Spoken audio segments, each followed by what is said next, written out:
네, 우리 큉투브 구독자 여러분들, 안녕하세요. 백현입니다. 네, 오늘도 어김없이 책 읽어주는 남자로 이렇게 돌아왔는데요. 좋은 글귀들을 여러분들이 잠들기 전에 제가 좋은 목소리로 들려드리도록 하겠습니다. 뭐 별 탈 없이 오늘도 행복한 날이었기를 바라면서 제가 오늘 책을 읽어드릴게요. 책 제목은요, 나는 나로 살기로 했다. 이렇게 표시를 오늘도 이렇게 해왔어요. 여러분들에게 읽어드리면 좋을 것 같은 글귀들을. 자, 소제목, 스스로 선택할 것.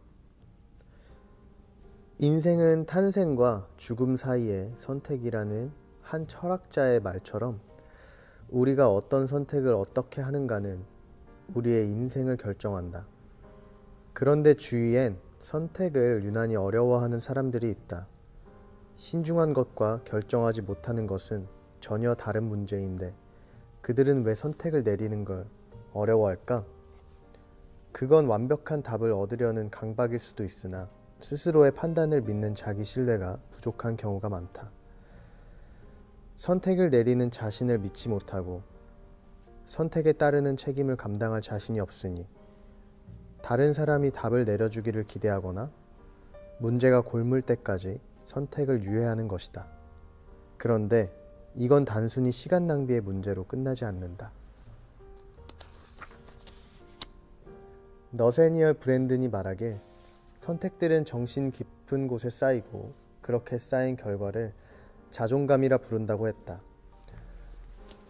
삶에서 자신이 내리는 선택이 모여 자존감을 이룬다는 것이다. 왜 그럴까?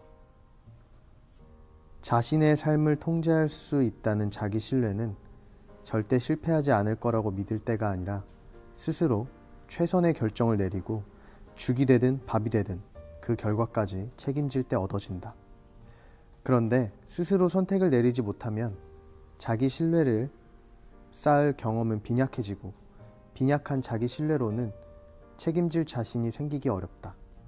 선택과 책임, 자기 신뢰는 톱니바퀴처럼 맞물려 있기에 어느 하나 삐걱거리지 않고 굴러갈 때 우리는 주체적인 삶을 살 수 있다. 그리고 그 삶의 방식은 자존감으로 나타나는 것이다. 그러니 제갈공명이 옆방에 살지라도 우리의 결정권을 위임해서는 안 된다. 오직 과거라는 당신의 데이터베이스와 실수라는 오답 노트, 그리고 내면의 나침반을 믿고 나아가야 한다. 삶의 완벽한 답안지는 없으나 어떤 답을 내리든 스스로 책임질 수 있다면 당신의 모든 선택은 정당하다.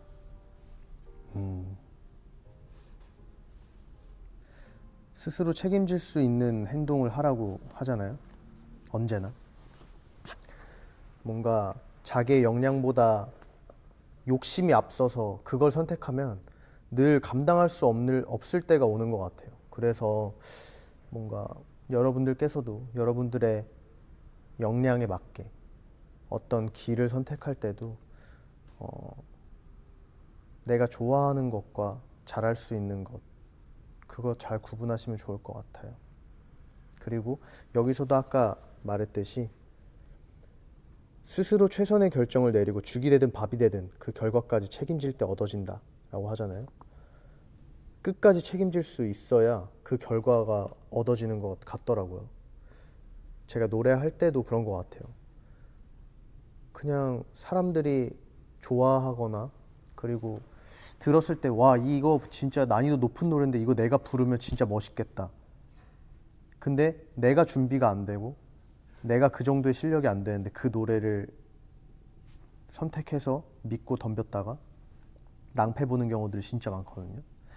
그래서 일단 여기에서 나오는 말에 제일 중요한 건 자기 자신의 내면의 강함을 좀 더 키우라는 말인 것 같아요.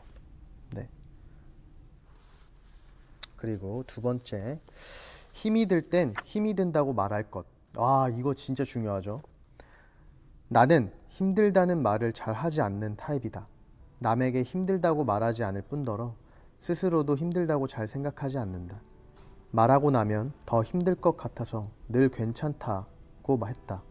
그런데 이렇게 힘이 들어도 힘들지 않은 척 감정을 묶어두면 자신에 대한 감각은 무뎌진다. 그 무뎌진 감각은 다른 감정들도 무디게 만들고 스스로가 한계점에 부딪히는 것도 모른 채 착취되는 자신을 방치하게 된다. 맞아요. 제가 예전에는 신인 때는 힘들어도 힘들다는 말을 안 했어요. 아무리 막 잠 한 두세 시간 자고 일하고 또 두세 시간 자고 일하고 막 그런 생활을 반복해도 힘들다는 말을 못 했던 것 같아요. 그냥 당연히 우리가 이 정도는 해야 성공할 수 있는 거니까. 근데 이제 연차가 조금씩 쌓이고 제가 이제 힘들다라는 말을 되게 입에 달고 살거든요. 그게 왜 그러냐면 제가 신인 때 힘들다는 말을 너무 안 하고 멤버들 너무 안 하니까 이게 내가 하는 일이 싫어질 것 같다는 생각이 드는 거예요. 힘들다라는 말을 안 하니까. 차라리 누군가에게 힘들다라고 하고 그거에 대한 괜찮아라는 위로를 받으면 조금 더 저는 그래 이렇게 괜찮아라고 말을 듣는 것만으로도 힘이 되는 상황인데 나는 아직 이 일을 더 할 수 있고 내가 힘들어도 계속 이 일을 하는 거 보니 내 이 일을 참 좋아하는구나 라고 깨달을 수가 있거든요. 그래서 여러분들도 늘 뭔가 힘들 땐 힘들다고 그때그때 얘기하고 뭐만 하면 힘들다라고 하면 안 되겠지만 네, 진짜 힘들 땐 주변 지인이나 믿을 수 있는 사람에게 힘들다라고 하는 건 정말 큰 도움이 되는 것 같아요. 계속해서 읽을게요. 그렇기에 누가 알아주지 않더라도 상황은 변함없더라도 힘이 들면 힘들다고 투정 부려야 하고 못 버티겠으면 잠깐은 멈춰설 줄 알아야 한다. 언제나 괜찮다며 마음을 다잡을 수 없고 늘 강한 사람일 수도 없다. 그러니 인생에 설치해야 할 액티브 X가 너무 많을 때, 책임감에 익사할 것 같을 때, 집에 돌아온 순간 눈물이 날 때 나도 이제는 힘들다고 말하라. 누구도 당신을 대신 지켜줄 수 없고 견디기 버거운 희생은 자기 학대일 뿐이다. 조금은 이기적이어도 괜찮고 조금은 무책임해도 된다. 책임감을 논하며 질식할 때까지 스스로를 방치하는 것만큼 자기 자신에게 무책임한 일은 없다. 맞아요. 자기 자신이 남들에게 나의 감정을 얘기하지 않고 늘 그냥 이 타인을 위해서 살아가게 되는 게 되게 익숙해지게 되는데 자기 자신을 먼저 생각하고 자기 자신을 더 사랑하고 그렇게 된다면 내 마음이 더 넓어져서 뭔가 다른 사람에게 더 사랑을 나눠줄 수 있는 것 같더라고요. 그래서 여러분들도 남들이 봤을 땐 너무 눈살 찌푸리지 않을 정도만 적당히 이기적인 것도 여러분들에게 참 도움이 될 것 같습니다. 자, 다음.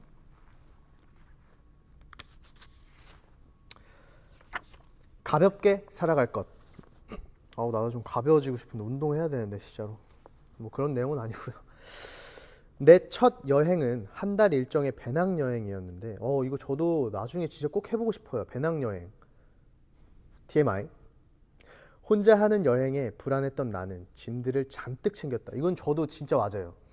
제가 여행 가는 거에 진짜 익숙하지 않아서 친구들이랑 어딜 놀러 가고 그러면 진짜 무슨 짐을 이만큼 싸서 가요. 혹시 모른다는 그것 때문에. 여행을 너무 안 가다 보니까 데이터가 없는 거예요. 그래서 심지어 막 속옷도 너무 많이 챙겨가서 그런 사람이에요. 책만 3권에 고데기도 2종류를 챙겼으니 짐을 쌀 때 미쳤던 게 틀림없다. 저도 항상 놀러 갈 때 드는 생각이. 2개의 가방을 낑낑 쥐고 다녔던 나는 여행이 일주일 남았을 땐 완전히 지쳐버렸다. 모든 상황이 지긋지긋했고 무거운 짐을 지고 다니는 나 자신에게 신물이 났다. 다음 여행지로 가기 위해 공항 의자에 앉아있던 나는 가방을 풀고 필요한 물건만 남긴 뒤 짐 절반은 쓰레기통에 버려버렸다. 그렇게 절반의 짐을 버리며 불편하지 않을까 하는 걱정도 들었지만 여행의 발걸음은 한결 가벼워졌다. 여행 중에 만났던 지인은 1년 반 넘게 여행 중이었는데 그가 가진 짐이라고는 배낭 하나가 전부였다. 그는 최소한의 짐만을 챙겼고 필요한 것이 있으면 그때그때 구입했다. 예를 들면 입고 있는 옷이 낡으면 현지 시장에서 구입하는 시기였는데 그 자체로 여행의 즐거움이라고 말했다. 우리는 삶이 불안하다며 너무 많은 짐을 챙기지만 사실 그렇게 많은 짐이 필요하진 않다. 필요할 때 충당할 수 있고 약간의 불편함을 감수하는 쪽이 이득일 수 있다. 삶이란 오랜 여정이다. 최대한 가볍게 살아가야 지치지 않는다. 그러니 삶을 조금 더 가볍게 하고 싶다면 불안한 마음에 버리지 못했던 것들을 다시 한번 마주하고 그것들을 덜어내는 용기를 갖자. 여행 내내 한 번도 꺼내지 않았던 짐과 아직 일어나지도 않은 일에 대한 걱정과 삶을 무겁게 만드는 불필요한 욕구와 잘못한 것 없는 부끄러움과 지치게만 하는 과잉된 관계, 이 모든 것에 대한 최후 통첩, 그 포기가 우리를 자유롭게 할 것이다. 자유롭게 살고 싶거든 없어도 살 수 있는 것을 멀리하라. 톨스토이. 오. 제가 이제 전자기기 이런 걸 되게 좋아하고 또 옷을 되게 좋아해요. 그래서 친구들이 항상 오거나 그러면 야 이거 옷 좀 줘, 이거 너무 예쁘다 하면서 막 신발이나 옷, 처음에는 진짜 주는 게 너무 아까웠어요. 왜냐면 이거 언제 한 번은 입을 것 같은데, 이거는 내가 한 번은 또 입을 것 같은데 라고 하면서 안 줬어요. 근데 옷이 점점 쌓이는 거예요. 집에 이제 걸지도 못할 정도로 쭉 둘러봤죠. 근데 1년에 한 번도 안 입는 옷들이 너무 많더라고요. 그러면서 내가 참 쪼잔한 사람이구나 라는 생각이 들었어요. 그래서 친구들을 다 불렀죠. 그래서 너네가 내가 주는 옷, 뭔가 내가 골라서 안 입는 것 같은 옷을 주는 건 뭔가 좀 아닌 것 같아서 너네가 마음에 드는 옷을 다 골라라 했더니 진짜로 다 고르는 거예요. 너무 깜짝 놀랐잖아요. 사실 저는 뭐 처음 주는 건데도 불구하고 너무 다 골라서 그때도 살짝 고민했어요. 이건 안 되라고 할까? 라고 하다가 생각하다가 그래, 이왕 주는 거 다 주자 해서 다 줬어요. 진짜 많이, 막 진짜 박스가 엄청 많이 나왔어요. 친구들이 너무 좋아하죠. 친구들이 좋아하는 모습을 보니까 그게 너무 아깝지가 않더라고요. 그러니까 이거랑은 좀 다른 의미일 수도 있겠지만 그 다음에 내 옷장을 봤을 때 없으니까, 몇 개 없으니까 더 잘 보이더라고요. 옷을 매치하기가 더 쉽고, 그리고 이렇게 하면 이렇게도 입을 수 있었던 거구나. 늘 내가 한번 이렇게 맞춰놨던 착장만 입게 되는데 뭔가 이렇게 더 할 수가 있겠구나 라는 생각도 더 빨리 하게 되고, 그리고 내가 진짜로 필요한 것들이 무엇인지 그때 느껴지더라고요. 뭐 너무 검은색 옷만 있어서 다른 색깔도 사보고 싶다거나, 그냥 그런 여러 가지의 생각 회로가 뚫리는 것 같더라고요. 그래서 여러분들도 너무 막 그런 친구도 있잖아요.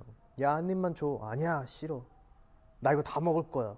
근데 그 다 먹으면은 배 터지는데, 다 먹으면 그리고 또 그게 다 살로 가는데, 그냥 친구 한 입 주고 맛있지? 맛있으면 공유하는 것도 되게 좋은 추억이고, 또 그런 거를 나눠 가지는 게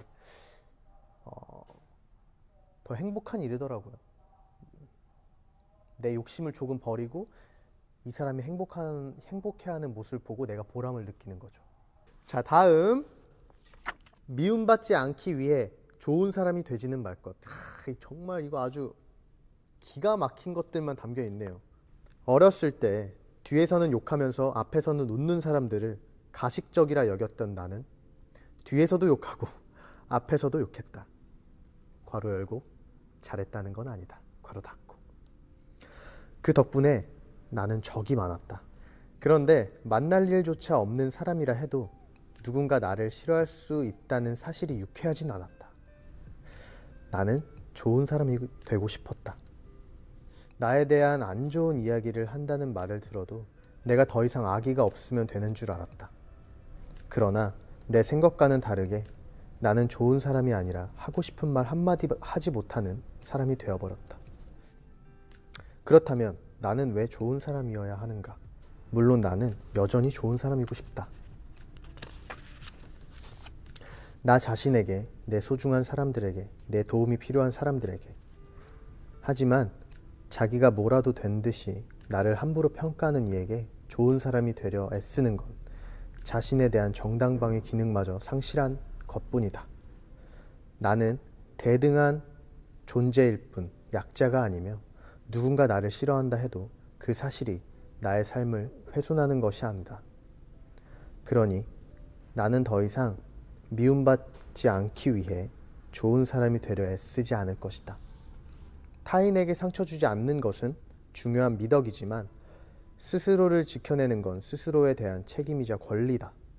이게 나를 한 번도 보지 않은 사람들이 그냥 욕할 때가 많잖아요. 사실 이게 연예인이라는 직업 특성상 이 말에 더 공감할 수 있는 것 같고, 그러니까 악플이라고 하는 건 아무것도 모르는, 이 사람에 대해서 아무것도 파악하지 못하고 이 사람을 좋아해서 고쳤으면 하는 것들을 말하는 게 악플이 아니라 그냥 아무 이유 없이 무차별적으로 공격하는 게 전 악플이라고 생각하고, 그리고 나에 대한 조언, 뭐 노래가 이번엔 어떻니, 뭐 춤은 어떻니 라고 했을 때의 조언 같은, 별로다라고 했을 때는 그 점을 고치는 거에 있어서 뭔가 더 도움이 되는 일이기도 하니까 그건 악플이라고 생각하지 않아요. 근데 정말 무차별적인 공격, 뭐 얼굴이 어떻니 저쩌니, 저는 그 사람들에게는 제가 잘 보이려고 내 얼굴, 난 못생겼어 라고 생각할 필요는 없는 것 같아요.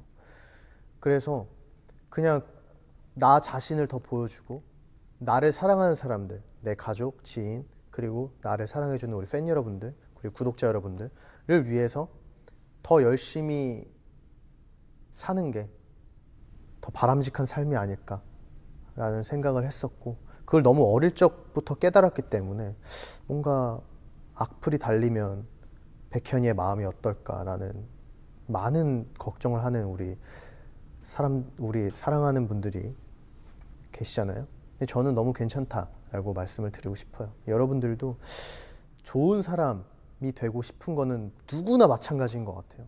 근데 그 와중에 자기 자신을 잃어버리면 안 돼요. 아무튼 여러분들도 자기 자신을 더 사랑하고, 자기가 진짜로 원하는 거, 그리고 자기가 할 수 있는 것에 대한, 자기의 선택에 대한 확실한 책임을 지려면 그만큼 정말 뒤를 돌아봤을 때 후회가 남지 않을 만큼 여러분들도 힘내서 달려주시고요. 그리고 저는 배낭여행보다는 그냥 여행을 갈 거고요. 아무튼 여러분들 오늘도 너무 하루 고생하셨고요. 저는 지금쯤이면 뭘 하고 있을까요? 여러분들의 상상에 맡기도록 하겠습니다. 우리 여러분들 검은 꿈 꾸시고요. 꿈 꾸지 말고 정말 푹 주무시라는 말이고요. 검은 꿈 꾸시고요. 내일 아침에 일어났을 때는 조금 더 맑고 행복한 하루가 되셨으면 좋겠습니다.